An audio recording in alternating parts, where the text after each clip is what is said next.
Yo soy Walter Gangi. Bueno, les doy la bienvenida a este curso de Peronismo y Estado que hemos decidido lanzar en este año 2020, ¿no? Queríamos dejarlo como testimonio del comienzo del curso en el año 2020, como lo hemos promocionado. Este curso consta de 6 módulos.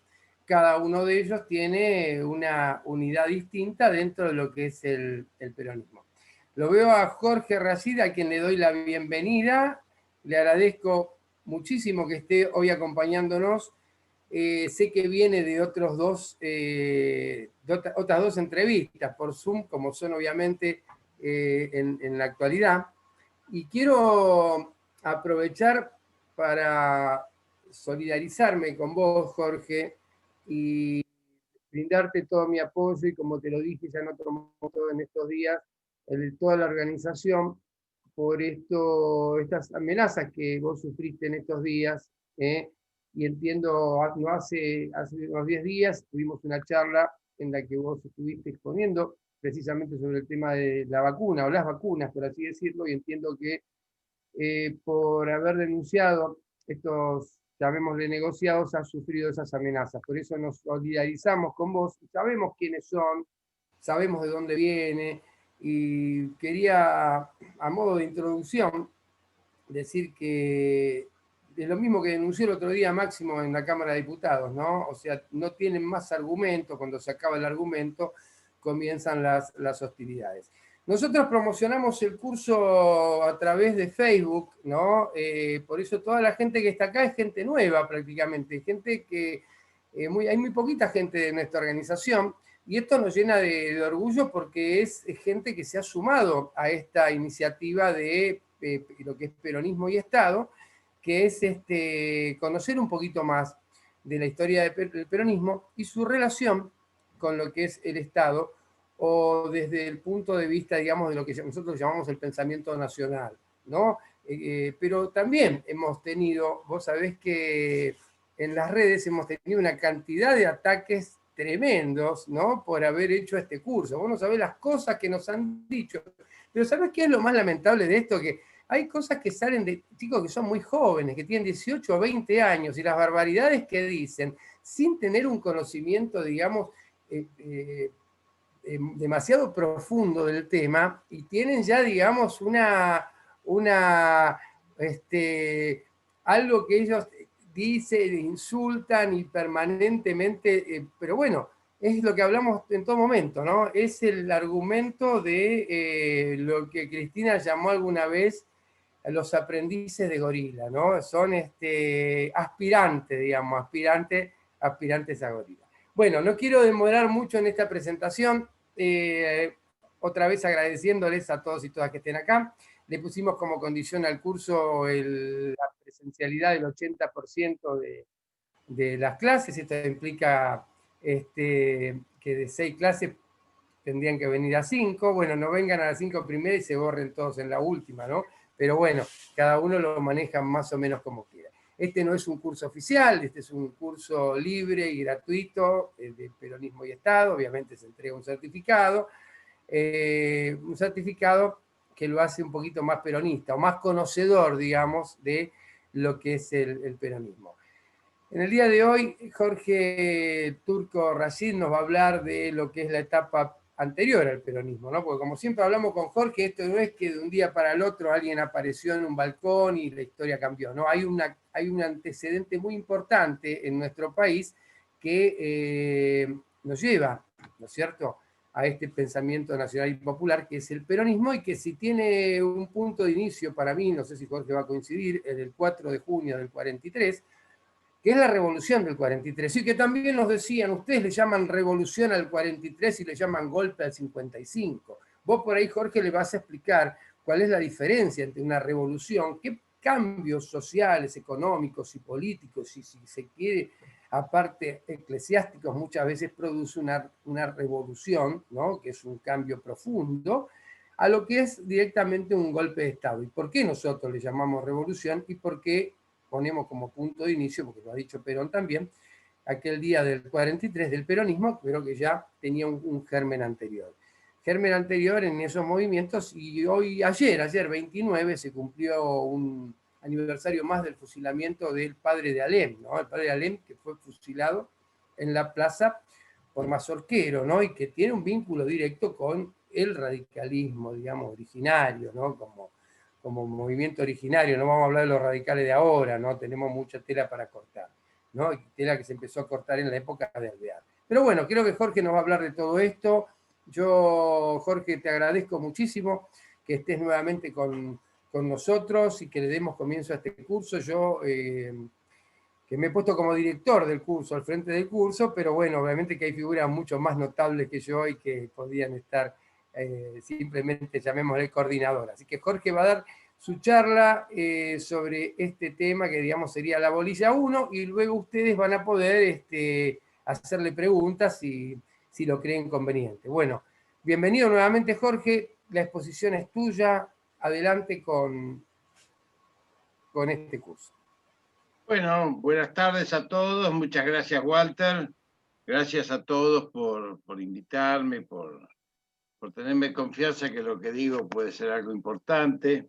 Así que, miren, este primer módulo, que ya estuvimos dándolo en otro curso, que di de 3 módulos, este sería el peronismo antes de Perón.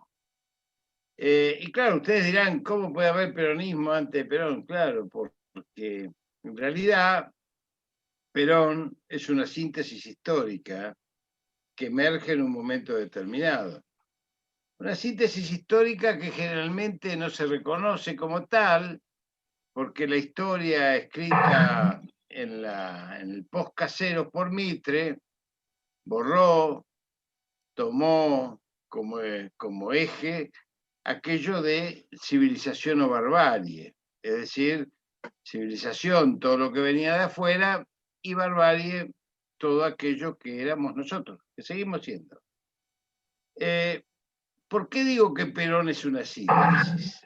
Miren, los pueblos americanos originarios, aunque no son originarios de acá, pasaron por el estrecho de allá de Bering hace 10.000 años, constituyeron sociedades muy avanzadas y fueron capaces de esos 10.000 años de ir constituyendo, como todas las poblaciones en el resto del mundo, situaciones de dominación, como los aztecas, como los incas, situaciones de resistencia, como los mapuches, los guaraníes, los tehuelches, que son una parte de los mapuches.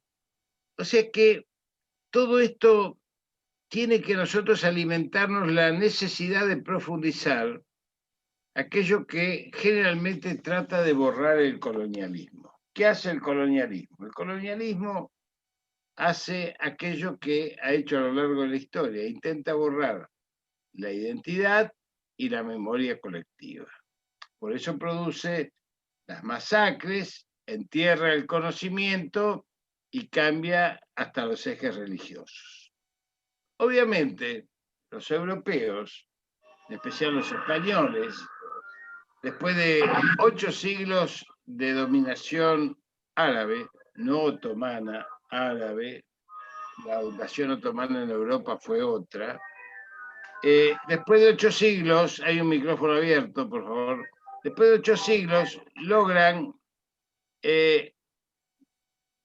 desembarcar en América Latina, lo que después se denomina América, de una forma tal que tienen, insisto que hay un micrófono abierto, de forma tal de que empiezan a escribir la historia a partir de entonces, como si la historia empezase entonces.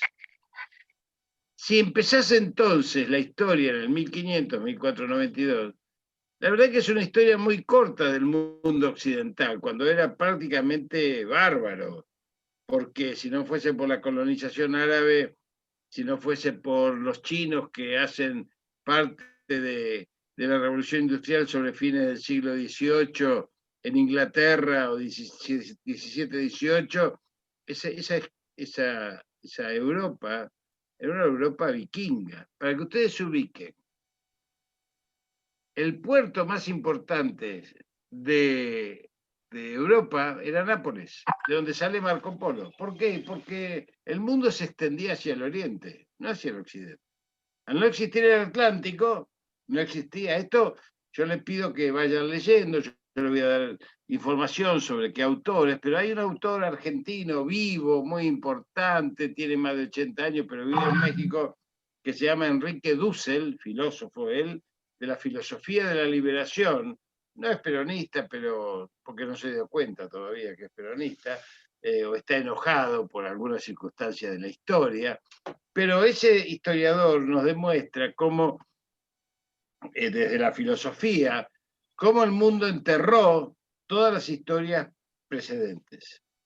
Nos demuestra, por ejemplo, y ahora voy a América Latina, ustedes no crean que se me va, me deja de llegar agua al tanque y por ahí me voy a las ramas, porque yo siempre después vuelvo al barrio, no se hagan problemas. Vuelvo al peronismo y vuelvo a lo que tengo que decirles. Pero la historia del mundo tiene 7.000 años en el resto del mundo. Acá tiene 10.000. 7.000 años, de los cuales nosotros solamente investigamos 2.400.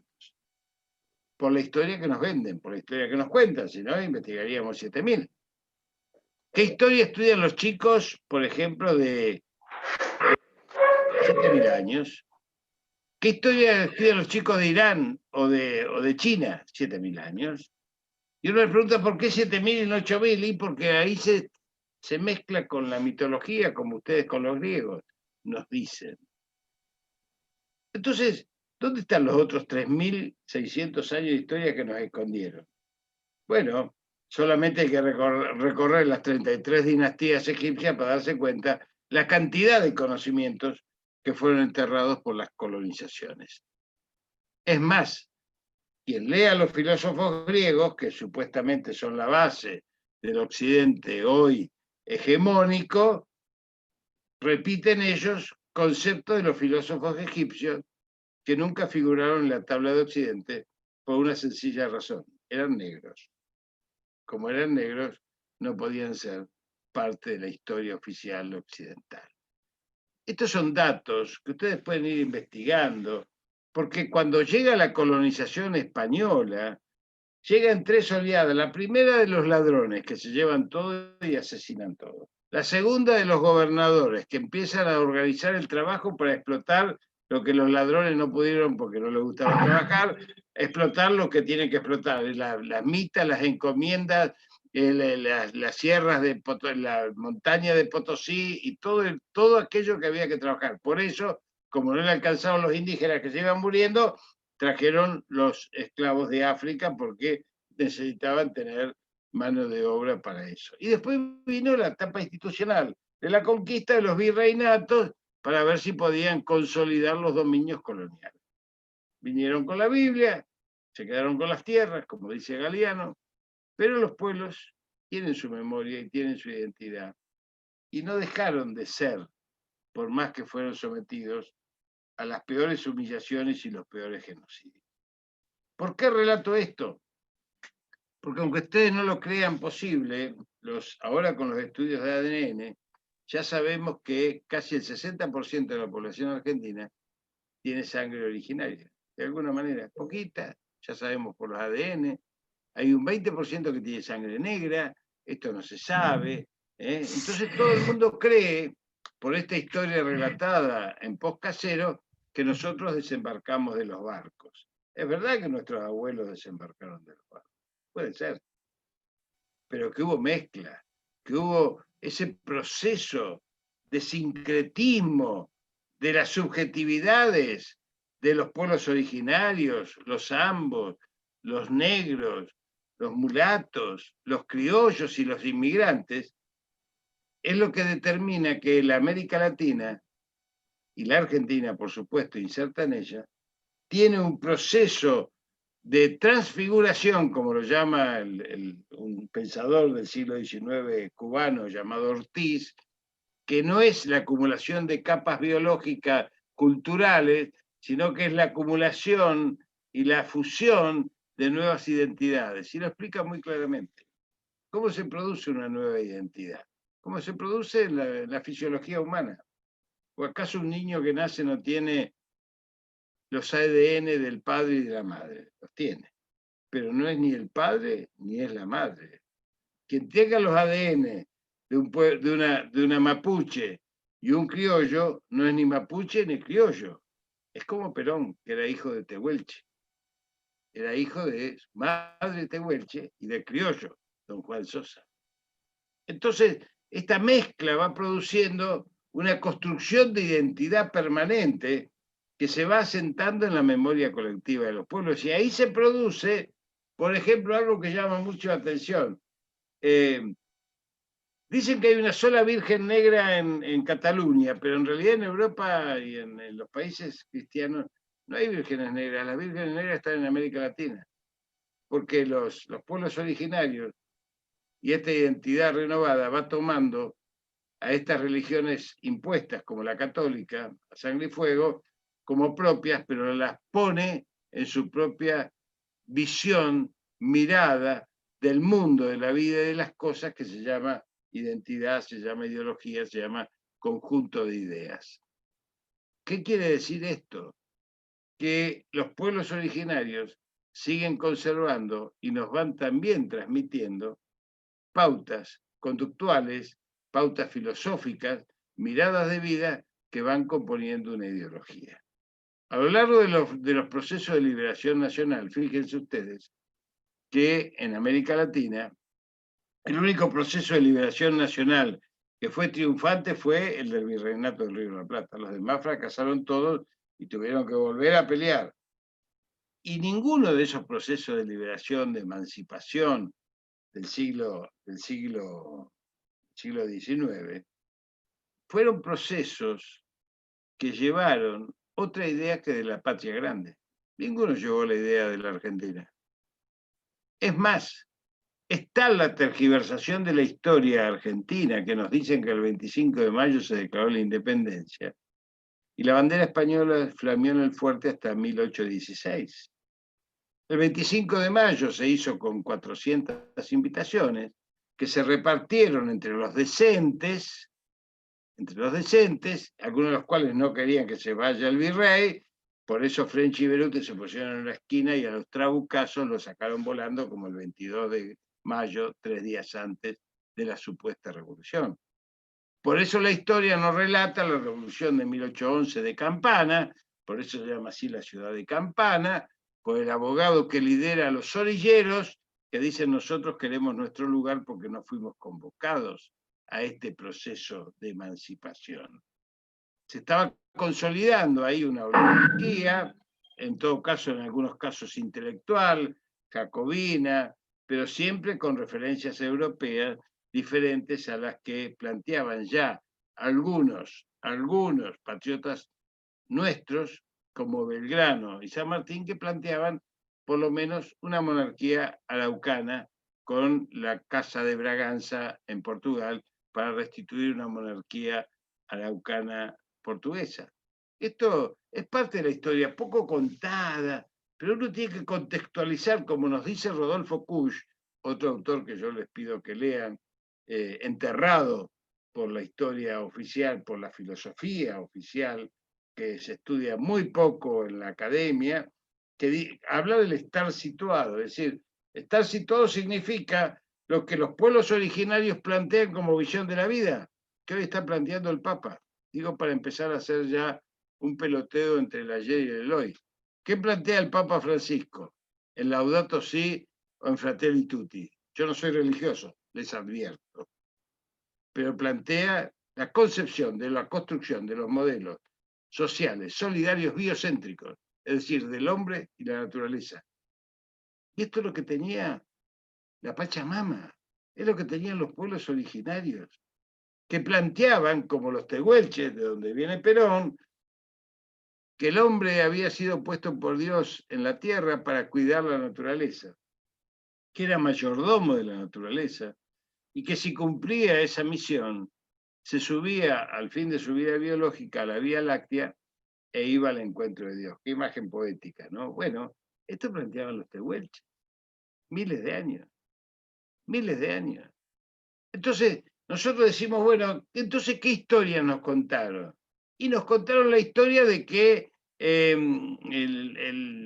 la independencia argentina se hizo en en julio de 1816. Mentira.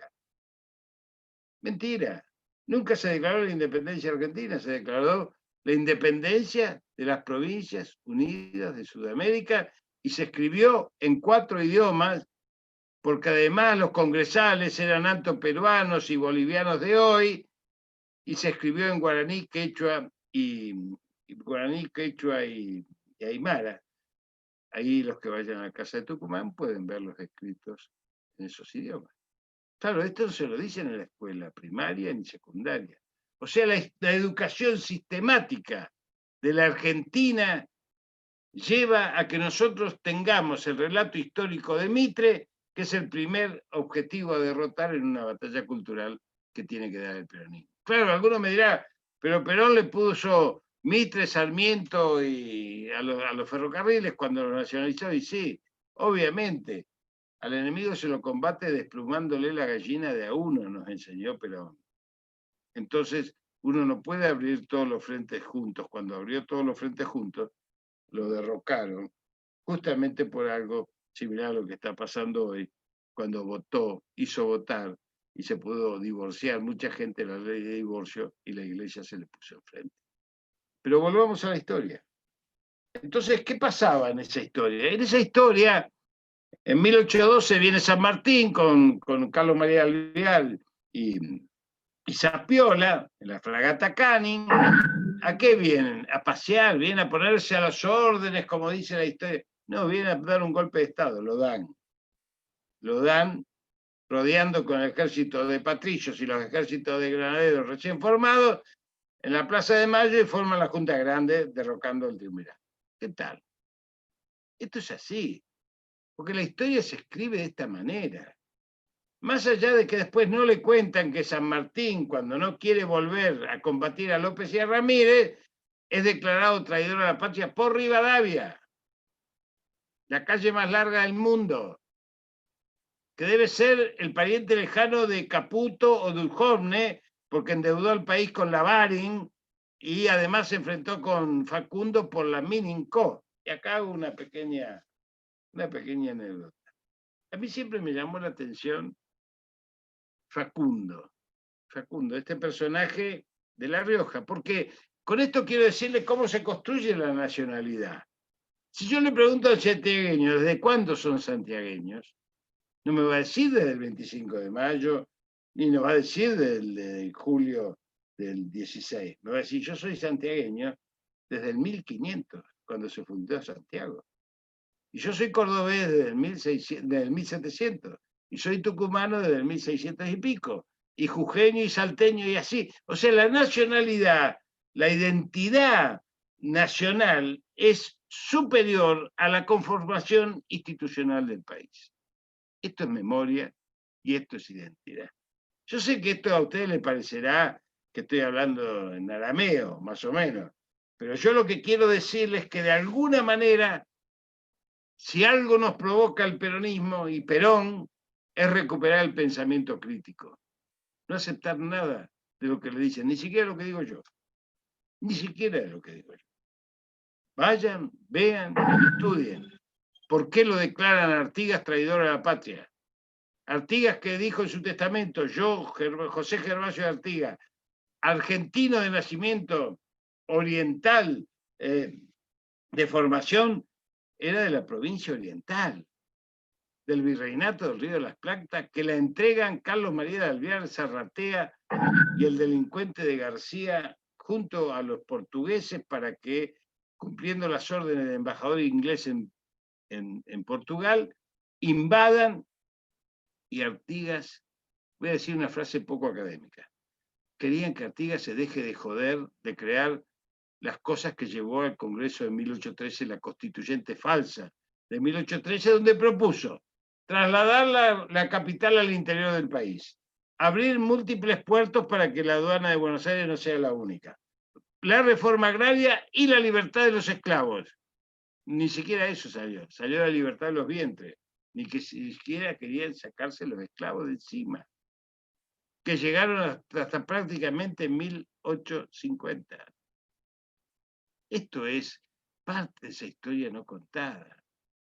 Entregan la República Oriental del Uruguay a un proyecto tapón del Imperio Inglés, que fue cómo engordó el Imperio Inglés. El Imperio Inglés engorda porque los españoles, que venían de 8 siglos de dominación árabe, se dedican a robar todo el oro y la plata de América Latina. Perfecto. Miles de toneladas, como dice Evo Morales, lo pueden recorrer.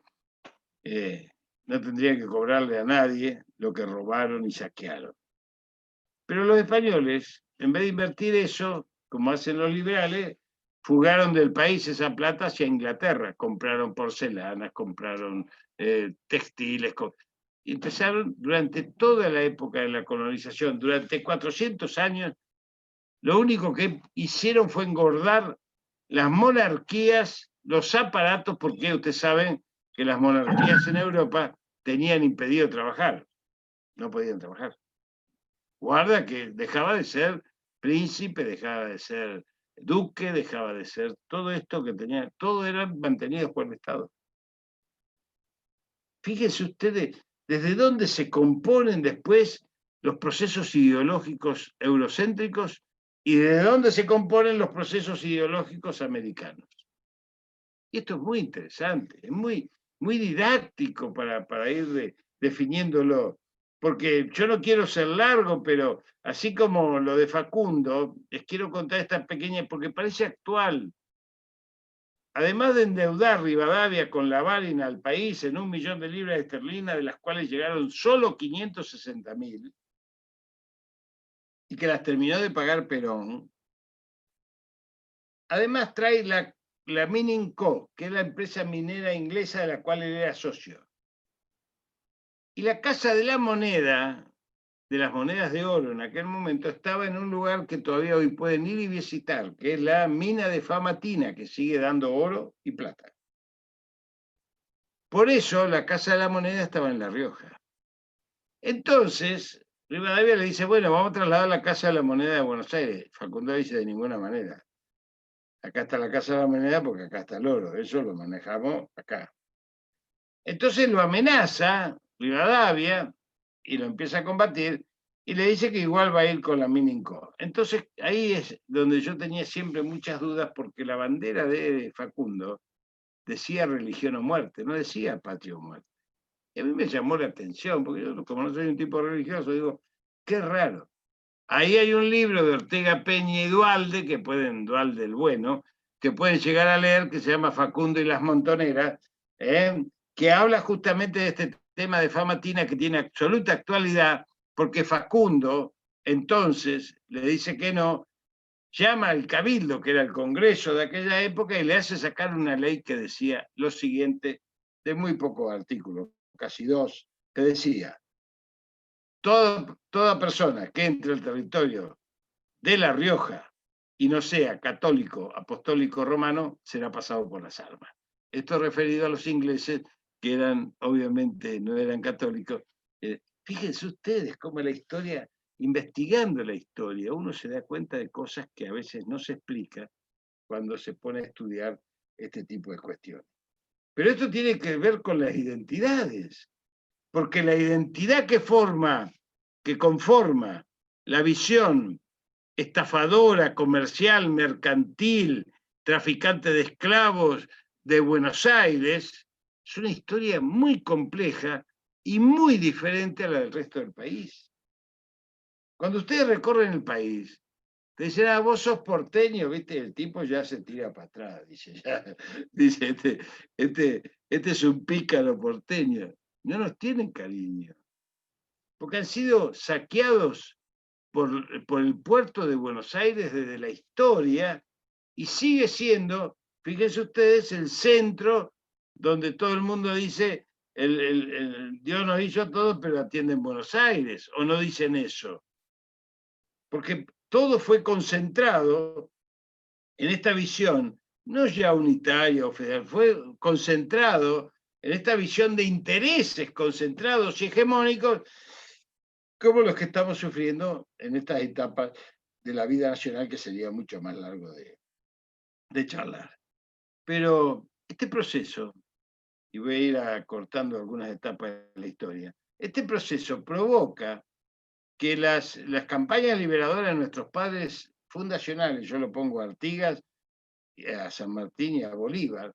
Bolívar es desaparecido de la historia, y yo les puedo asegurar que la carta de Fátima de Bolivia, cuando le fracasa la revolución de Caracas, es una carta que tiene absoluta actualidad. ¿Por qué? Porque hacen la revolución como acá en Buenos Aires, los decentes hacen la revolución, los decentes. Y resulta que hay un terremoto en Caracas que mata casi 30.000 personas, que vive mucha gente en Caracas. Y entonces los curas empiezan a tañir las campanas y a decir, vieron, esta es la ira de Dios por habernos ido de la monarquía, y se le dan vuelta a todos los ejércitos. Tienen que salir volando él y Miranda, y se refugian en la única revolución esclavista triunfante en el mundo, que es la de Haití, con el general Petión. La única revolución esclavista triunfante que llega al gobierno es la de Haití. Nunca se lo perdonaron. Hoy todavía lo siguen sufriendo. Nunca se lo perdonaron. Nunca, jamás. Hoy Haití debe ser una de las cosas más patéticas que pasa en el mundo de los colonizados o de los saqueados o de los invadidos. Esto nos hace recordar cuál era el papel de la Iglesia en ese momento, con la cruz y con la espada, porque se dan vuelta los ejércitos. Pero Bolívar, que muere a los 47 años, recorre 3 veces la vuelta al mundo a caballo y es dictador y presidente de 7 países, de los cuales nunca asumió ninguno. ¿Por qué dictador? Porque dictador es una acepción diferente a la que tenemos hoy en las democracias actuales. Los dictadores eran los que conducían la guerra. La guerra conducía. La guerra conducía. Estamos hablando del 1798, estamos hablando del 1820, 1830, y muere a los 47 años. Después de liberar todo, la Gran Colombia, que después le roban Panamá, la balcanización anglosajona. O sea, el proceso de balcanización, lo que fue Estados Unidos, lo que fue la negociación de la liberación de Estados Unidos con Inglaterra y con Canadá. Canadá sigue en manos de los ingleses con el Commonwealth, y Estados Unidos entonces se dice, bueno, nosotros hacemos un pacto, no nos metemos más con ustedes. Hasta nos vendieron que la revolución de Estados Unidos es una revolución por la liberación de los negros. Una mentira absoluta. El proceso de guerra civil en Estados Unidos se da entre el sur, que produce el algodón de materia prima primaria para exportar a Europa, y el norte industrializado. Gana el norte industrializado. No es contra los negros. Lincoln, el gran patriota de la Guerra Civil Española, tenía 100 esclavos. Esto lo sabe todo el mundo, lo pueden recorrer en la historia. O sea que esta historia tergiversada hace que la constitución de los Estados Unidos de Norteamérica se pueda hacer por los acuerdos anglosajones, por el calvinismo, y donde además los pueblos originarios fueron exterminados, no hubo mezcla de razas como en el resto de América Latina hispánica, y esto es un dato no menor a la hora de las identidades y de la memoria. ¿Qué hace Estados Unidos apenas se libera supuestamente de Inglaterra? Invade México y le roba prácticamente la mitad del territorio mexicano. San Francisco, Texas y California eran territorios mexicanos. Y lo hace a sangre y fuego, y llega hasta el Distrito Federal con sus tropas matando gente y tratando de dominar el sur como un espacio propio. Entonces, la historia está llena de estas cuestiones que no son relatadas y que van construyendo una memoria colectiva distorsionada, como si nosotros hubiésemos nacido con todos los países que somos en UNASUR, Venezuela, Colombia, nunca fuimos Venezuela, Colombia, Perú, Ecuador, siempre fuimos patria grande, siempre fuimos patria grande, siempre fuimos una unidad identitaria, conformada y vital, que iba renovando su memoria histórica colectiva. Si no, no hubiésemos podido hacer el UNASUR en los últimos 20 años, con esa expresión tan potente de Néstor, Lula y Chávez, que permitió empezar a dar una respuesta coordinada, no de alianza estratégica en aranceles mercantiles, sino alianza de los pueblos. Y esto fue lo que determinó la reacción del imperio norteamericano y el diseño estratégico más violento que haya habido en el siglo XXI de Estados Unidos sobre América Latina, con la persecución que sufrieron todos los líderes populares. Pero volviendo a esa historia, tanto es así que si ustedes recorren la historia de los pensadores del siglo XIX, se van a encontrar con historias maravillosas. Lean a Vasconcellos de México, que si le hablaban de México decía, México, yo no soy mexicano, yo soy latinoamericano, de la patria grande. Lean a Martí, que venía del marxismo, y sin embargo termina adhiriendo a la patria grande. Lean a Carlos Ortiz, lean a Mariátegui, que venía del marxismo en Perú, y adhiere al tema de la patria grande, igual que Belandúe, también en Perú, pero viene del nacionalismo católico, también se representa como patria grande. Como Rodó, muy poco estudiado Rodó crea un movimiento latinoamericanista, el uruguayo Rodó, el Parque Rodó, todo el mundo habla en Uruguay del Parque Rodó, nadie sabe quién fue Rodó, fue el creador del arialismo, un movimiento latinoamericanista que entusiasmó absolutamente a los pueblos latinoamericanos. Y esto no tenía que ver con lo que pasaba solamente acá. Tenía que ver cómo se iba desarrollando la internacional socialista en Europa. Porque nuestro Manuel Ugarte, fundador del Partido Socialista Argentino junto con Juan B. Justo, va al Congreso de la Segunda Internacional, donde está Rosa de Luxemburgo, pero también está Jean Jaurès. Y en ese congreso, Jean Jaurès, que tenemos una calle acá, porque estuvo también por la Argentina, plantea que no puede haber un proceso de contradicción de lucha de clases en los países subdesarrollados o coloniales, porque eso favorece las clases terratenientes e impide la industrialización. Mire qué actualidad. Viene Ugarte a la Argentina, plantea eso, un hombre de fortuna era Ugarte, prácticamente liquida su fortuna y en el año 1912, Manuel Ugarte es recibido por 50.000 personas en el puerto de México y por 30.000 personas en el puerto de Lima. Y usted dice, no había internet, no había nada. ¿Cómo hacían? ¿Cómo hacían nuestros patriotas para reunir a los ejércitos? ¿Cómo hizo San Martín para convencer a los mapuches, que también era indio? Venía de raíz india, criado por la familia San Martín, pero hijo del padre de Alvear. Esto es la historia, lo pueden leer a Hugo Chumbita tranquilamente y ir a buscar los antecedentes de San Martín, obviamente indio, de Perón y de algún otro que escribió mi amigo Hugo Chumbita. Y estos son antecedentes históricos, porque quien viene de una raíz identitaria americana construye su pensamiento diferente a quienes vienen de la construcción del pensamiento eurocentrista. No porque aquello esté mal, pero Carlos Marx en 1848 dijo textualmente, porque no tenía ni la más pálida idea, que había que tomarlo a Bolívar donde lo encuentren y colgarlo en la primera plaza porque era un bandolero y asesino, porque esa era la información que llegaba. Como la información que llegó después del peronismo, después del 55, a todos los países latinoamericanos, de la mano de quienes nunca habían podido forjar el movimiento nacional y popular. ¿Solamente sucedió en la Argentina lo del movimiento nacional y popular? No, sucedió en toda América Latina. Ya desde antes de la emancipación, había habido movimientos en 1809, un año antes, en Bolivia, la insurrección de Villarroel, que termina colgado en la Plaza de la Paz.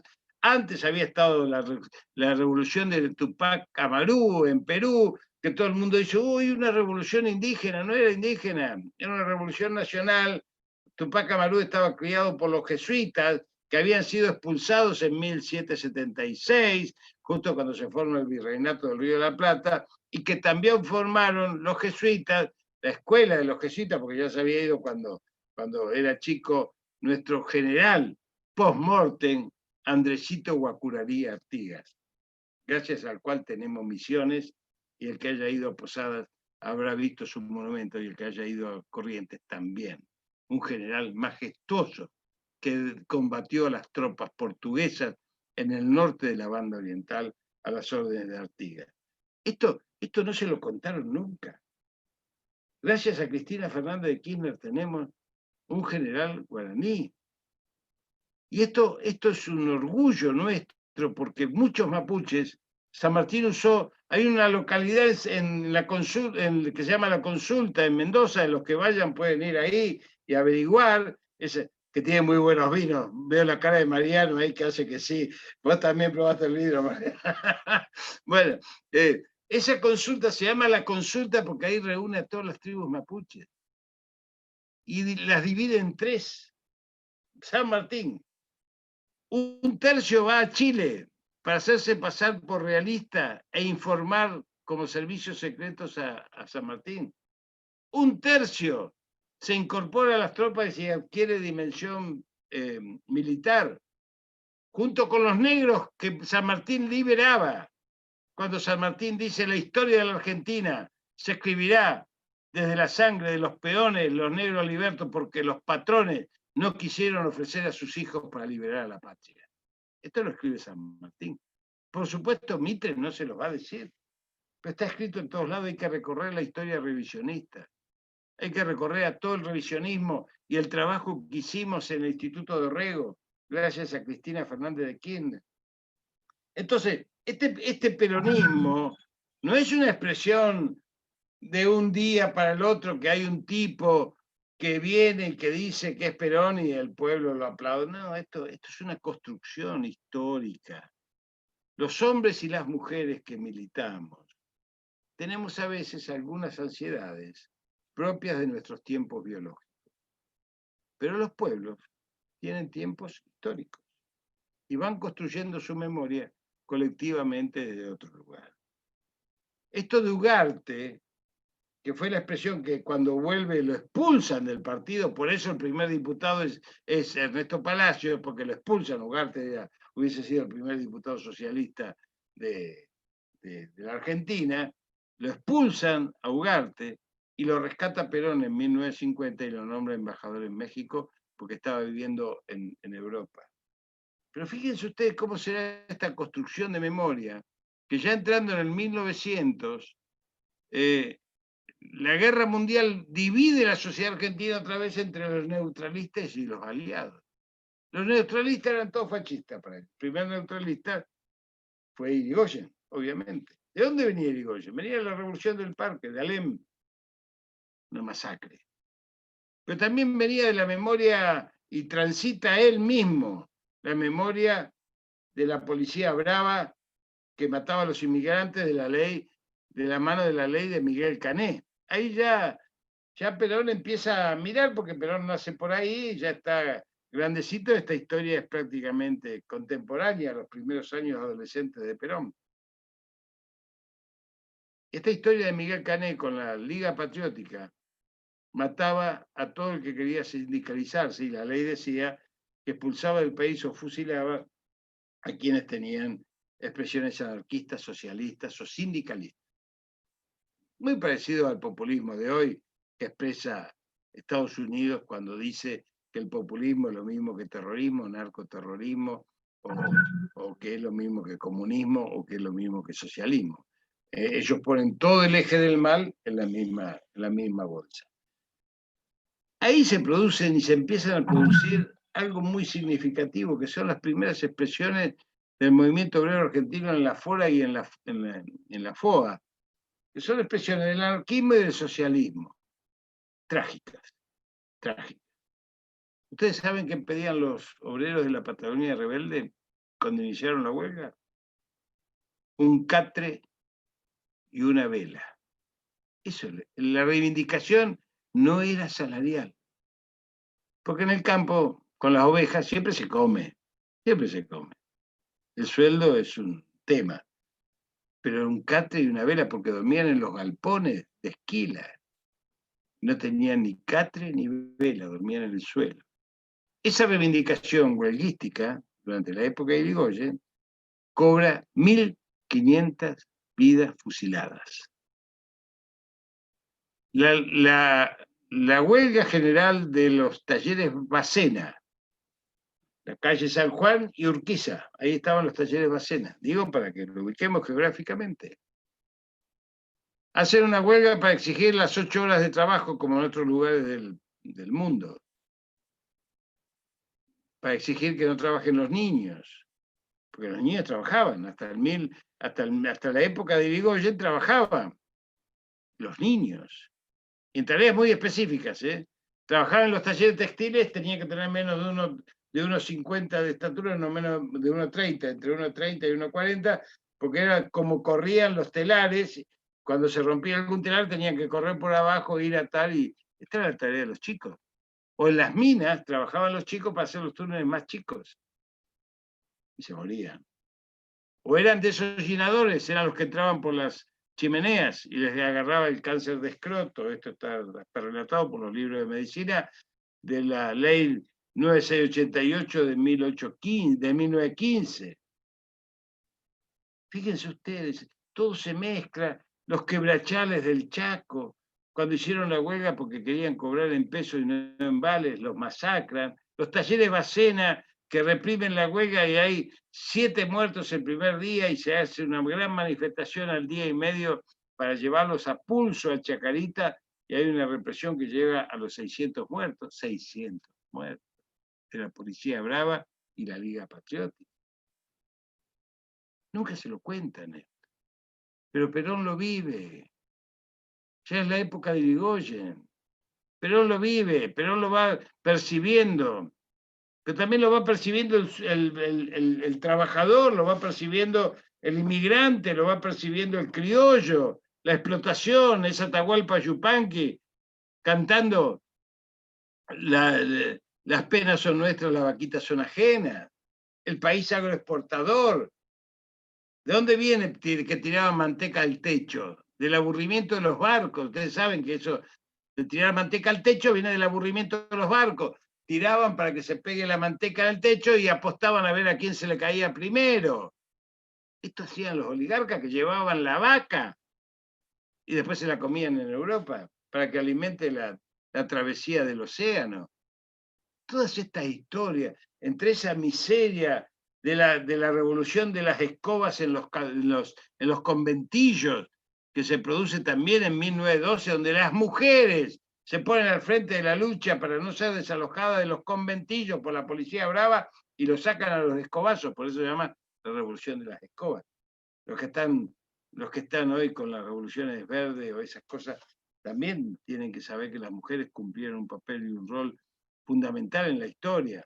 Hay una universidad en Ecuador que se llama la Universidad de las Mujeres, la Simón Bolívar, que está dedicada a 14 mujeres patriotas, entre ellas la mujer de Manuela Sáenz, de Simón Bolívar, también está Juana Zurduy, y otras patriotas, de las cuales casi todas fueron fusiladas.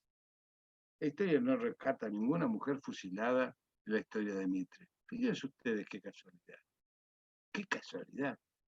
Cuando Belgrano llega con el Ejército del Norte a Bolivia, yo hoy vengo, como se dan cuenta, en la primera campaña del Ejército del Norte, Juana Zurduy, que estaba casada con el coronel Padilla, otro patriota, y tenía 4 hijos, le pide ayuda, y Rivadavia le dice, vuélvase, ¿para qué queremos esa tierra? Acá tenemos que venir a proteger el puerto. ¿Quién rescata a Juana Zurduy? El general Sucre, cuando libera Bolivia en 1820, después de la batalla de Ayacucho.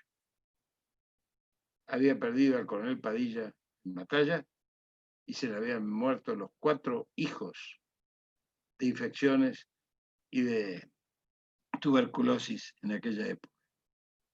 Juana Zurduy, la coronela, ahora generala de la Nación, también gracias a Cristina Fernández de Kirchner, enterrada en la historia liberal de Mitre.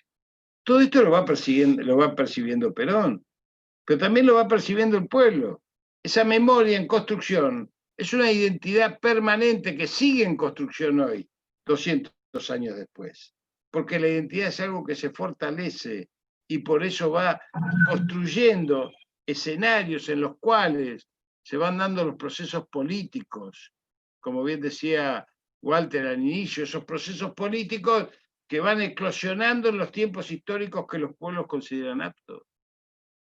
Perón se va a Europa, entiende lo que está pasando en Europa desde una óptica, pero Perón había escrito 2 libros antes de ser Perón, cuando era Juan Domingo. Yo digo, Perón es a partir del 17 de octubre del 45, antes era Juan Domingo.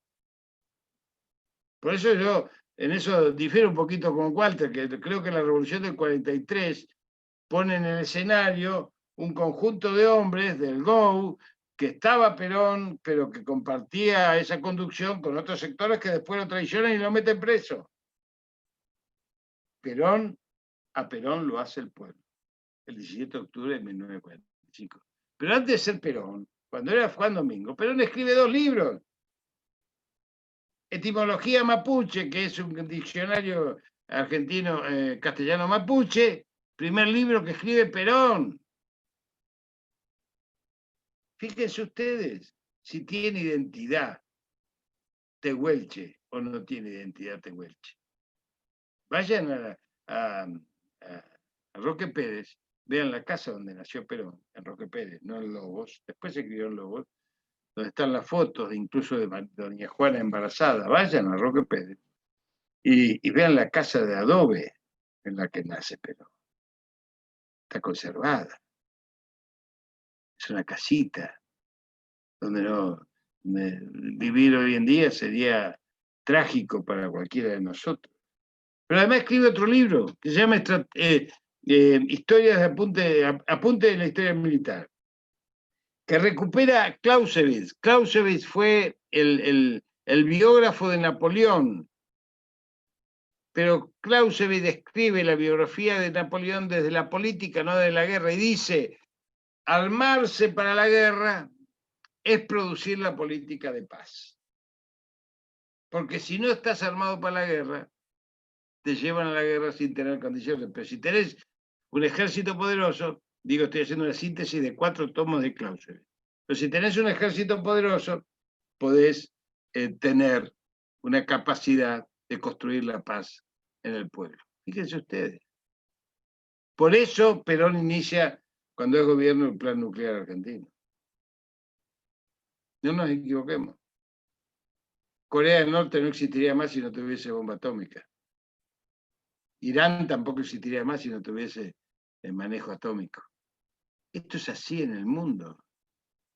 Esto es así en el mundo. Y eso desde siempre es así. Perón lo vive en Europa, ve los procesos fascistas, y algunos quieren comparar el peronismo con el fascismo, y esto no tiene nada que ver, porque Perón habla de las organizaciones libres del pueblo, y el fascismo construía todas las organizaciones estatales. Eso es fascismo. No es organizaciones libres del pueblo. La CGT no depende del gobierno. Las organizaciones libres del pueblo no dependen del gobierno. La CGE no depende del gobierno. Los movimientos sociales no dependen del gobierno. La comunidad organizada no depende del gobierno. La construcción del ideario constitucional, vertebral del peronismo, es que el Estado fortalece el poder popular y no que lo tiene a su servicio. Son 2 cuestiones diferentes. El fascismo lo tiene a su servicio. Y así le fue. Pero volviendo a esto de cómo se va construyendo la historia, también están los procesos anarquistas de la violencia de Severino y Giovanni, fusilado. Severino hacía el periódico, lean el libro de Bayer de Severino, se van a emocionar, las cartas de amor, un tipo que hacía el periódico, lo repartía a la mañana, ponía la bomba a la tarde y salía con su novia a los 16 años de noche. Maravilloso. Tipo, lo fusilan en la cárcel de las Heras, cuando todavía estaba en la cárcel de las Heras. Todo eso lo vive Perón, pero también lo vive el pueblo. Vive las iniquidades de esta persecución permanente, de esta de esta Argentina agroexportadora que acumula riqueza como está acumulando hoy el neoliberalismo, hasta que vino una molécula y los destrozó los mercados. Y en aquella época lo que destrozó esa patria concentrada fue la ley Sáenz Peña, y por eso lo derrocan a Hipólito Yrigoyen. Ahora, fíjense ustedes que desde don Hipólito Yrigoyen a Perón surge una fuerza que es Forja, Fuerza de Orientación Radical de la Joven Argentina, con Scalabrini Ortiz, con Arturo Jaureche, con D'Alessandro, con Homero Mansi, que en 1936 empieza a plantear que la Argentina es una colonia, queremos ser un país libre. Ahí viene la consigna Patrio Colonia. Viene de ahí, de Forja. Patrio Colonia viene de ahí. Y Forja forma una corriente muy fuerte del pensamiento nacional. Tanto es así que ahí había dos grupos literarios en Buenos Aires, uno que era el grupo de Boedo y otro el grupo de Florida. En algunos se mezclaban, que son los autores nacionales que después dan la luz a esos pensadores maravillosos que fueron enterrados por la historia. Lean Rodolfo Kusch, lean Fermín Chávez, que plantea algo maravilloso que podemos tener hoy en la punta de la lengua todos nosotros, cuando plantea la epistemología de la periferia. ¿Qué nos dice Fermín Chávez, que fue compañero mío en la facultad, se murió hace ya unos 15 años?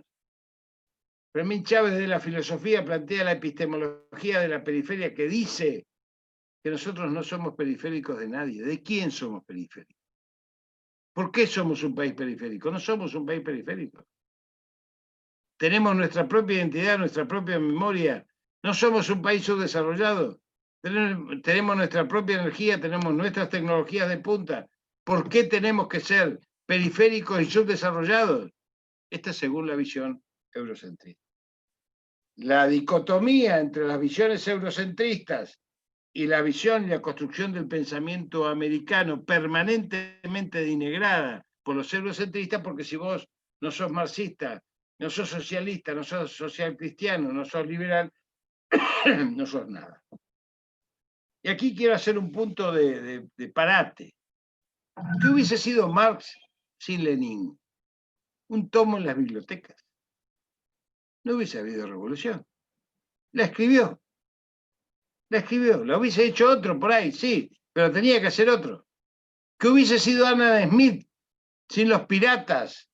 Nelson por derecha o Morgan por izquierda. Hubiese sido un escritor económico, como decía Perón, ni siquiera filosófico, no es ni siquiera una ideología, es instrumentalmente económico. Sin embargo, en el siglo XX hay dos autores que además de pensarla, que además de escribirla, además la hacen y la concretan y la mantienen en el tiempo. Son Perón y Mao Zedong. Ellos dos hacen la revolución nacional y la mantienen en sus formas y su vigencia, porque el peronismo es vigente hace 70 años y siempre fue poder, aun cuando nos echaron. Porque uno es poder porque gobierna o es poder porque está listo para gobernar hinchando los quinotos, como somos los peronistas, que somos muy rompequinotos. Pero volviendo a la historia de esto del pensamiento eurocentrista y del pensamiento americano. Ninguno de los autores americanos, ni ninguno de los autores argentinos fue permitida su entrada en la historia posterior. Autores como Marichal, autores como Roberto Hall, que pasaron como literarios algunos, pero como filósofos y como autores como Enrique Santos Discépolo, de esa dimensión humana, que se muere de tristeza por la contra. Autores que realmente de la Riega, Astrada, Alessandro, realmente autores que a nosotros nos llenan de pasión patriótica, fueron enterrados en todas las academias de filosofía y letras y de literatura de las universidades argentinas. Sin embargo, el pueblo argentino en una actitud que yo la comparo con la vacunación de hoy. Fíjense cómo, cuando produce el 17 de octubre, ningún paisano criollo nuestro, trabajador de las orillas, que estaba yendo hacia Plaza de Mayo a rescatar a su líder, estaba pensando que estaba escribiendo una épica. Porque cuando los pueblos escriben una épica, no saben que la están escribiendo. La épica se reconoce en la historia, como hoy estamos haciendo el proceso de vacunación masivo, que en 6 meses nos va a permitir vencer una batalla de una guerra insólita que hemos tenido que dar este año, que es la batalla contra el virus. Gracias a un gobierno nacional y popular que pudo anticiparse al canibalismo que existe en el mundo, hoy por las vacunas, y tiene ya contratadas en forma efectiva 51 millones de dosis más las 20 que está negociando. Pero no quiero entrar en eso porque tengo que hablar de otra cosa. Pero Perón avanza ¿desde dónde? Desde los trabajadores. Y Perón, desde los trabajadores, va construyendo una lógica que no es con los dirigentes, es con las bases. Perón, cuando los dirigentes obreros le llevan un pliego de condiciones, las conducciones que eran todas socialistas, no había peronismo.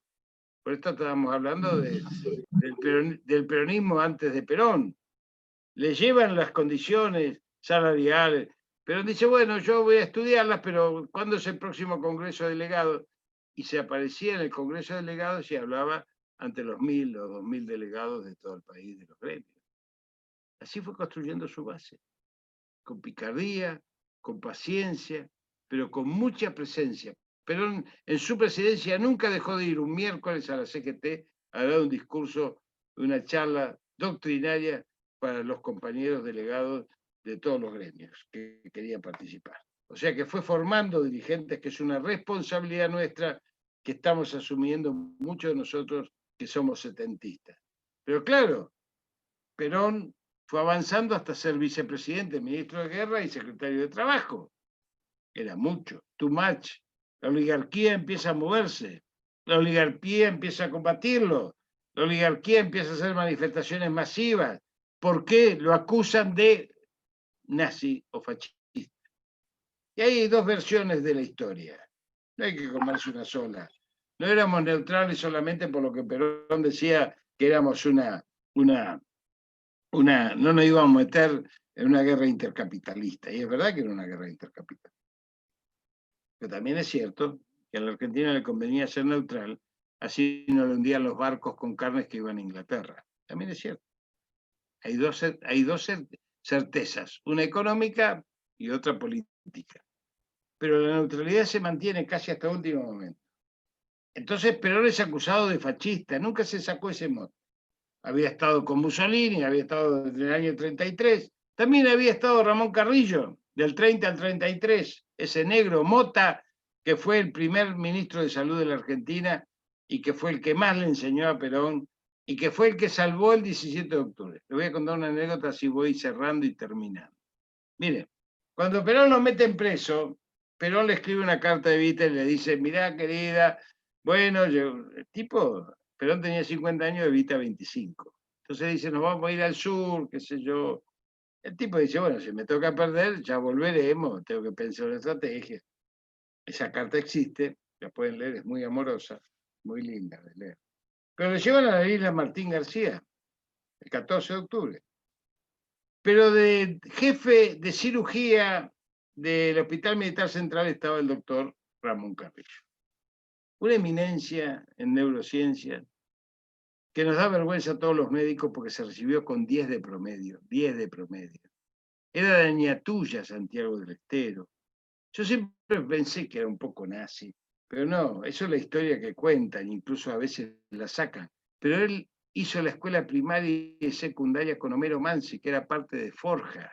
Y ahí incorpora la conciencia nacional.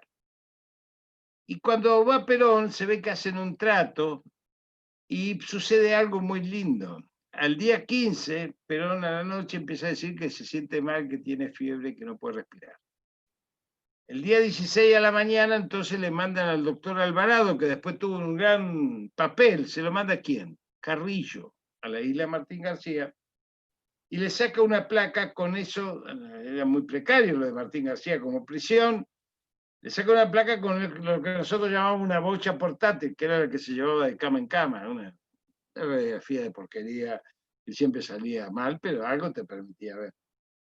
Entonces, Alvarado, que había llevado una placa con un bloc neumónico escondido entre las ropas, cambia la placa y dice, Perón tiene neumonía. Hay que llevarlo urgente a Gaspar Camp, a la calle, lo que es hoy Gaspar Camp. Y Perón lo trasladan. ¿Cuándo lo trasladan? El 16 de la noche. Y el pueblo se entera. La huelga general de la CGT estaba prevista para el 18, pero la gente se entera que Perón está en el Hospital Militar Central y sale a la calle y produce el 17 de octubre. En esa confluencia histórica entre un pueblo con memoria e identidad que va construyendo y un Perón que viene de esa historia, se produce el parto de Juan Domingo y se transforma en Perón. Ese Perón es la síntesis histórica de luchas populares, de memoria colectiva y de identidad nacional americana que empieza a construir el pensamiento desde otro lugar. Seguramente otro le va a dar la charla de cómo fue esa construcción, pero yo les pido que lean todo aquello que tenga que ver con la filosofía, lo que tenga que ver con los pensadores, que tenga que ver, porque en realidad, y con esto termino, con un chiste casi, porque a veces discuto con intelectuales. Vieron que yo tengo una biblioteca por acá, tengo mucho, está en la casa de biblioteca. Me he pasado la vida, no en la biblioteca, en la barricada. Entonces yo le digo a los intelectuales liberales, el movimiento nacional no tiene intelectuales, tiene pensadores. Porque los intelectuales se refugian en la biblioteca, son clase B, biblioteca. Los pensadores, que son los del campo nacional y popular, tienen biblioteca y barro, son clase BB. Y los militantes tenemos biblioteca, barro y barricada. Es triple B la clase que nosotros componemos en el peronismo, militando al peronismo como un proyecto de vida, porque es una expresión de la construcción del pensamiento filosófica, doctrinaria e ideológica que sigue dando respuestas a las demandas de la hora actual. Y cuando dice alguien, Perón se murió, sí, Perón se murió, también se murió Marx y no murió el marxismo. Sí, pero ustedes tuvieron a Carlos Menem y ustedes tuvieron a Stalin, no dejaron de ser marxistas. Entonces, para cada pregunta hay una respuesta que nosotros tenemos que fortalecer en la herramienta doctrinaria que hace 70 años que gobierna desde la oposición o desde el gobierno de nuestro país, y que tenemos que fortalecer eso para gobernar los próximos 70 años desde un gobierno nacional y popular que seguramente será el Perón filosófico del siglo XXI. Muchas gracias, compañero.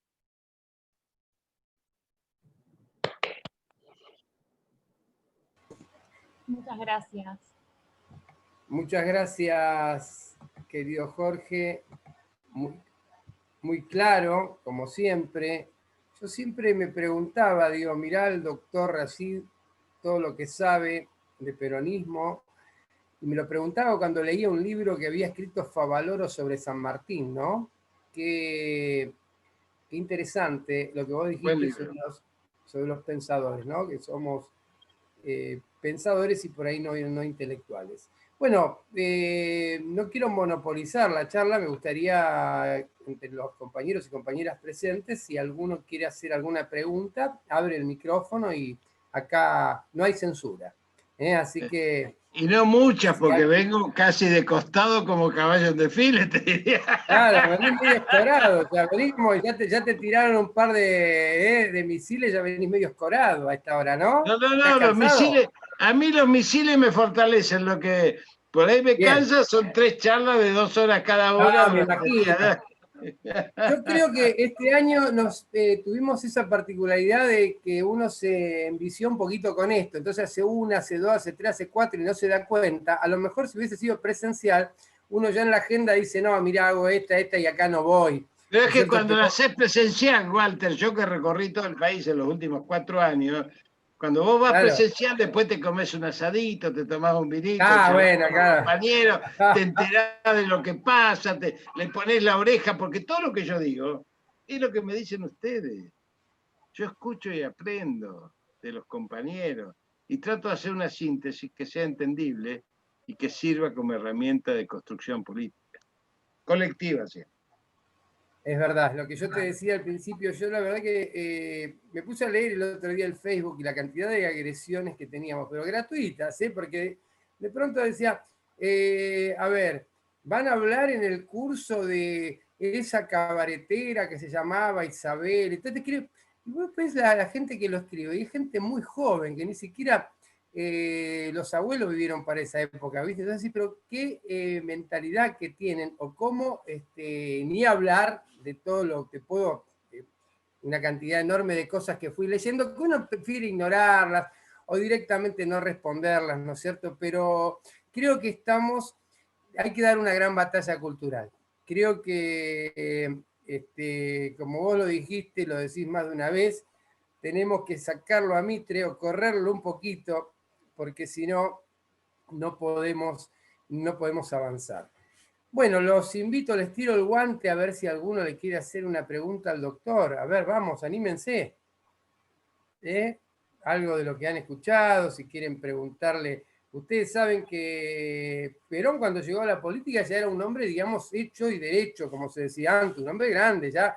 Si Perón nació en Roque Pérez, nació en 1893. Imagínense que ya para el año 45 ya tenía 52 años y 50 si nos decimos que nació en Lobos. Pero él dicen que fue a la casa de Roque Pérez y vio el rancho donde él había nacido y hablaba de cómo su mamá, él dice en algún momento lo confesó esto, ¿no es cierto? Entonces, bueno, ya era un hombre grande que había tenido una historia previa, que por ahí Jorge lo sabe, ¿no? Había estado como agregado en Chile y ahí tuvo su primer encontronazo con quien va a ser luego uno de sus grandes enemigos, que es Lonardi, ¿no es cierto, Jorge? Y para no hacer, para debatir un poquito, cuando Jorge también habló del 17 de octubre, a mí me gusta ponerlo en el 4 de junio, ¿sabes por qué? Viste que vos dijiste, claro, era Juan Domingo, pero Cafiero decía, había un liderazgo natural ahí, decía Antonio, ¿no?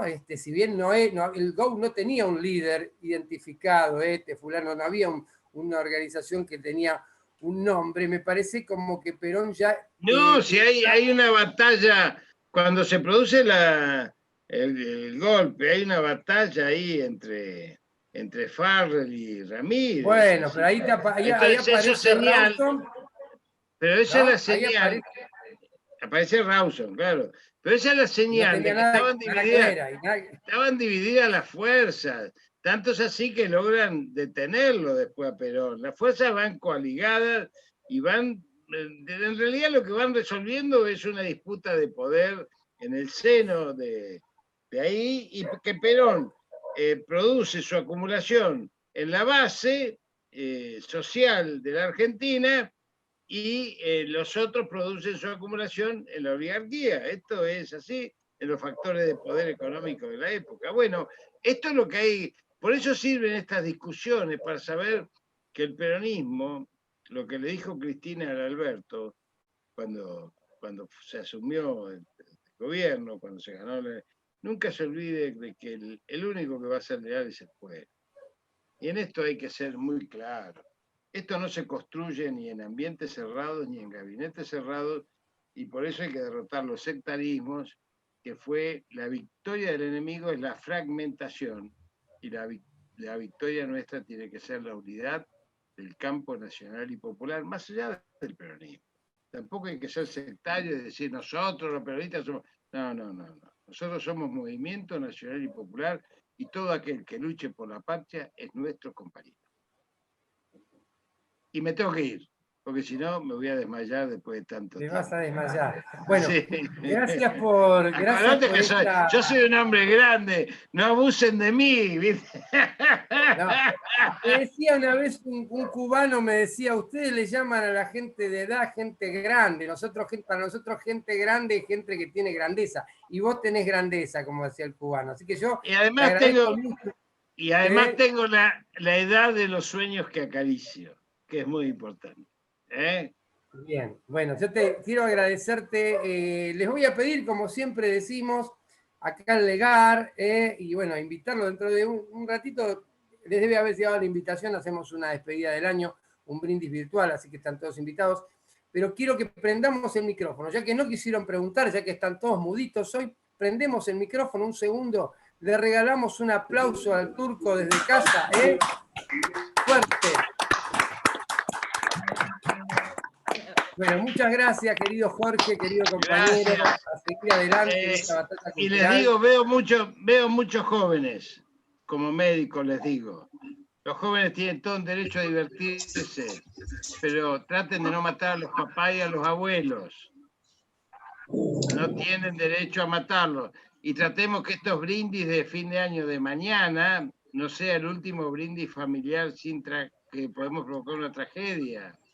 Entonces, más que brindar por el año nuevo, brindemos por la esperanza que se abre en esta etapa de vacunación masiva, porque no es la individual la que nos va a salvar, nos va a salvar la vacunación masiva, que es lo importante para construir esta épica en la cual están lanzados cientos y cientos de miles de argentinos que están siendo preparados hace más de 2 meses y medio gracias a que tenemos un gobierno nacional y popular. Muchas gracias, compañero. Te digo 3 cositas antes de que te vayas, 3 cositas. Ten en cuenta que la vacuna es peronista porque evita el coronavirus. La vacuna es peronista porque para aplicársela hay que descamisarse, dicen, ¿no? Sí. Está buena esa, ¿eh? Y también la vacuna no solo combate el coronavirus, sino que esta vacuna combate el capital. Así que gracias, Jorge, querido. Te cuento una anécdota para que la sepan. Miren, ya que me hiciste acordar. La vacuna, hay 2 hechos en la historia de la humanidad que salvaron millones de vidas. El primero fue lavarse las manos y el segundo las vacunas.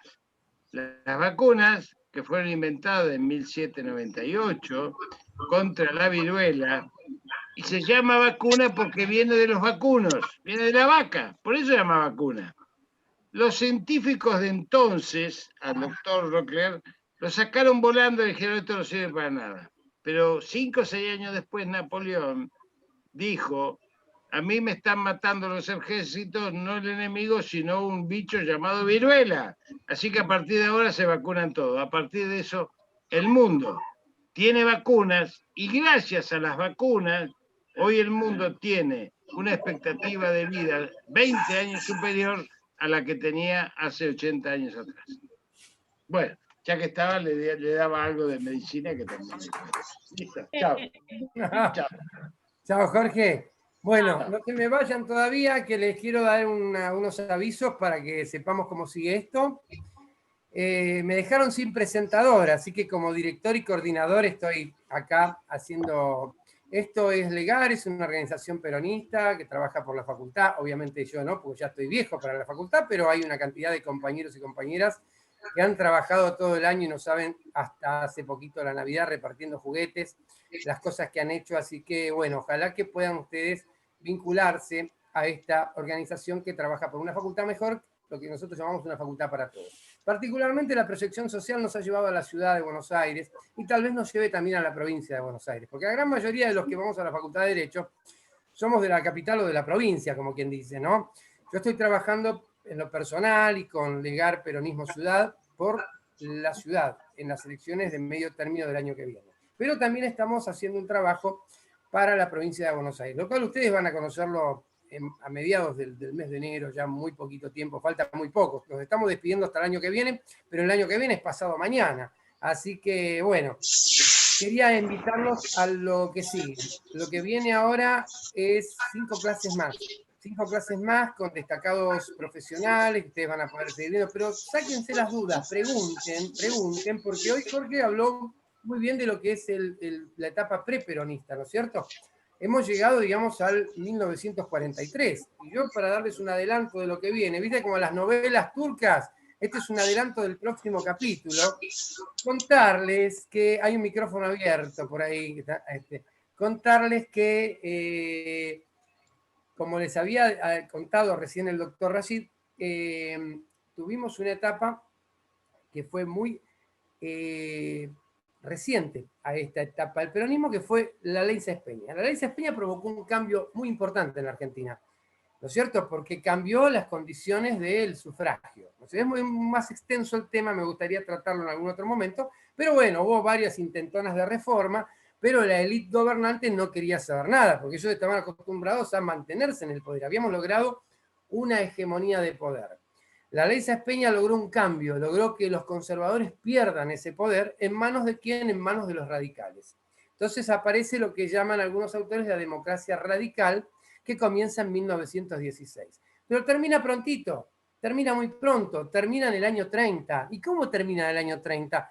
Con una forma que era totalmente desconocida y tampoco estaba prevista en la Constitución. Es el golpe de Estado. ¿Qué era esto? Algo nuevo para el siglo XX, una moda para el siglo XX. ¿Qué pasaba? No se le podía ganar a Irigoyen. Parece que las elecciones del 16, bueno, no ganó tan cómodamente, pero sí en el 22 ganó Marcelo T. Alvear, hombre de Irigoyen.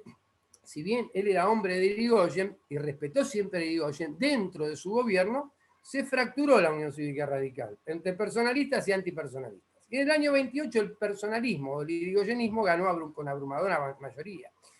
Se daban cuenta que en las urnas no lo iban a poder derrotar. Entonces apareció un señor que se llamaba José Evaristo Uriburu, nacionalista, que el día 6 de septiembre de 1930 provoca un golpe de Estado. Y ese golpe de Estado no se termina ahí en ese 6 de septiembre. Resulta que hay una corte cuyo procurador general se llama Horacio Rodríguez Larreta, cuyo presidente se llama José Figueroa Alcorta, la calle que pasa por delante de la facultad, que a través de una acordada, digamos, le da legitimidad a este golpe y le abre la puerta a todos los golpes subsiguientes del siglo XX, que fueron 6, ¿no es cierto? Una nueva modalidad que entró en el escenario colectivo, en el ideario colectivo de la gente. Entonces sus papás, los que son más grandes, sus abuelos o tal vez bisabuelos, sabían, pero no porque habían leído la Constitución, porque esto no está previsto en la Constitución. La Constitución dice cómo sucede en los gobiernos, si se muere el presidente, asume el vicepresidente. Después hay una ley de acefalía muy vieja, que era la 252, que luego fue cambiada, pero no hablaba de golpe de Estado. ¿Pero qué decían los viejos de antes? Que si el gobierno hacía las cosas mal, venían los militares, ¿no es cierto? Bueno, esto estaba previsto en lo que llamamos una especie de constitución material.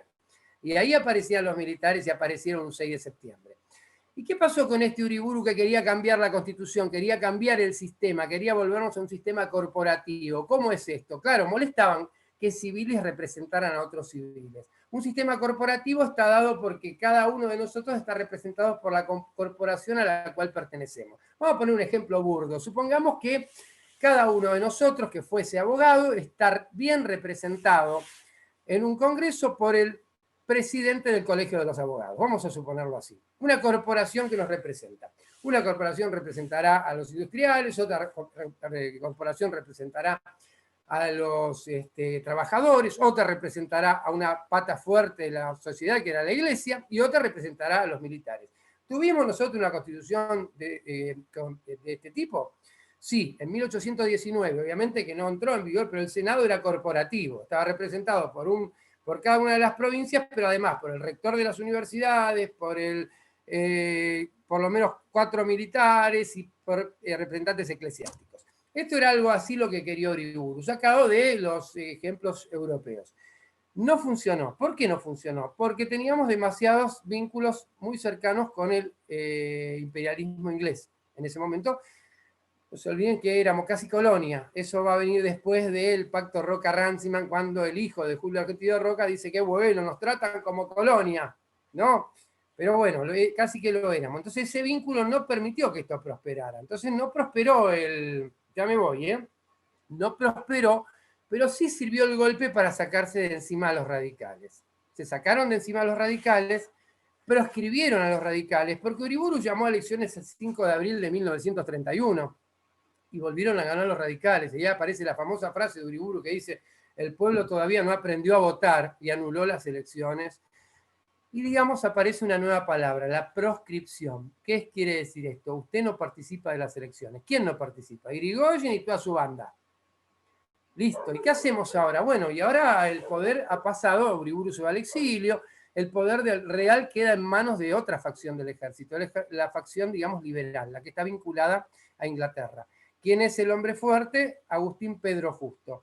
¿Qué planean estos hombres en la década del 30? Lo que ustedes conocen como la década infame. Pero ellos no lo llaman década infame, ellos lo llaman el fraude patriótico. ¿Cómo es esto? ¿Qué vamos a hacer fraude como en otra época? No, lo que vamos a hacer ahora es dejar que la gente vote. Vamos a armar una fórmula que se llama de la concordancia. Va a estar el radicalismo antipersonalista como presidente, los conservadores como vicepresidente y los socialistas independientes en algunos ministerios, que vendría a ser como el ARI. Imagínense ustedes, los radicales, el PRO y el ARI armando una sociedad en la cual los demás, que en ese momento era el Movimiento Nacional y Popular y Irigoyenista, no podía participar. Encima de que no podían participar, el pueblo votaba. Hacíamos la pantomima de que vamos a una elección. ¿Y qué hacemos después? Le cambiamos las urnas y le ponemos la que nosotros queremos. Y así funcionó la década del 30. Esto era el fraude patriótico. ¿Por qué? Porque un grupo, una pequeña élite, consideraba que estaba haciendo esto en beneficio de la patria. ¿Cómo vamos a dejar que estos brutos voten? No, dejalos que voten, hagámosle creer que ellos son los que votan, pero el resultado lo tenemos nosotros. Y así se cambiaban las urnas. Y así fueron corriendo estos 13 años hasta que llegó la Revolución del 43. Pasaron muchas cosas en el medio, obviamente, como decía Macri, pasaron cosas, alguien quiso eliminar este fraude, había pensadores, como el propio Castillo, que decía que el fraude era una especie de subsistema electoral al que debían recurrir aquellos partidos que no podían ganar, digamos, por derecha en las urnas. Bueno, tenemos que hacer alguna trampita, no está mal que la hagamos, el vivo es vivo, y estaba considerado. ¿No es cierto? Y así funcionó esta década. Por eso digo que la Revolución del 43 vino a terminar con esto. ¿Por qué? Porque sí se respetaban ciertos principios constitucionales, no se le permitió a Alvear ser presidente porque él había terminado su mandato en el 28, las elecciones fueron en el 32 y la Constitución decía que tenía que pasar 6 años. Sí participó en las elecciones del año 38, pero bueno, obviamente perdió por este fraude, nunca vamos a saber qué es lo que pasó realmente. Hizo una gran campaña, agotó toda su fortuna, y con el tiempo suceden algunas cuestiones que ustedes es bueno que sepan. En primer lugar, se queda viudo el presidente Ortiz. El presidente Ortiz se quedó viudo. El presidente Ortiz tenía problema de diabetes y la mujer lo controlaba mucho, ¿no? No le permitía que comiera demasiado. Él, al quedar viudo, comenzó a comer, a descargar. Él salía de la Casa Rosada, pasaba por Retiro con el auto y se tomaba un té con masas todas las tardes. ¿No? Un hombre muy gordo que terminó quedándose ciego por esa enfermedad y tuvo que pedir licencia y finalmente murió, fue reemplazado por Castillo. Hombre, digamos, cercano si se quiere, en la guerra, ¿no? La guerra nos divide a los que están cerca de los aliados, los que están cerca de los nazis. Ortiz estaba cerca de los aliados, Castillo estaba cerca de los nazis. El ministro de Relaciones Exteriores o canciller de Castillo era Enrique Ruiz Guiñazú, por ahí les suena a ustedes, es el papá de una señora periodista actual, ¿no? Enrique Ruiz Guiñazú. Y como se murieron los grandes líderes, se había muerto Justo, que era el sucesor, digamos, natural del gobierno de Ortiz, porque habían pasado esos 6 años que lo proscribían legalmente, había muerto Alvear y no había más líderes en el mundo. Entonces, digamos, el gobierno de Castillo decidió poner como fórmula Robustiano Patrón Costas, Simón de Iriondo, la nueva fórmula de la concordancia. Ese día 4 de junio a la tarde se iba a anunciar oficialmente. Así de apuradita, como decía muchacho, al camión todo el mundo en Campo de Mayo, y salieron y derrocaron al gobierno ese 4 de junio al amanecer, y se produjo la Revolución del 43, único golpe que podemos llamar estrictamente casi militar en un 98-99% si se quiere. Bueno, acá los dejo, los invito a las próximas clases. Bienvenidos, los vamos a hacer seguramente los días miércoles, ya del año próximo, ya de enero, a la nochecita, porque así ya cae el sol, ya todos salen de la pileta. Espero que les haya gustado, mis queridos compañeros y compañeras. Así que dudas pueden mandarlas, porque ya que no hablan por acá, ya se van a animar la semana que viene, así que bueno, ya que hoy no hablaron, cualquier duda la mandan por correo, la mandan por donde más les guste, que se les va a contestar. La clase queda grabada, hay un canal de YouTube que seguramente va a aparecer por chat, por algún lado. Ustedes pueden consultar la clase y cada una de nuestras actividades dentro de ese canal de YouTube que se llama Legar Derecho. Así que bueno, muy buenas noches, muchísimas gracias por haber estado aquí y bueno, serán bienvenidos siempre. Chao. Feliz año para todos, ¿eh? Feliz año. Chao. Feliz año para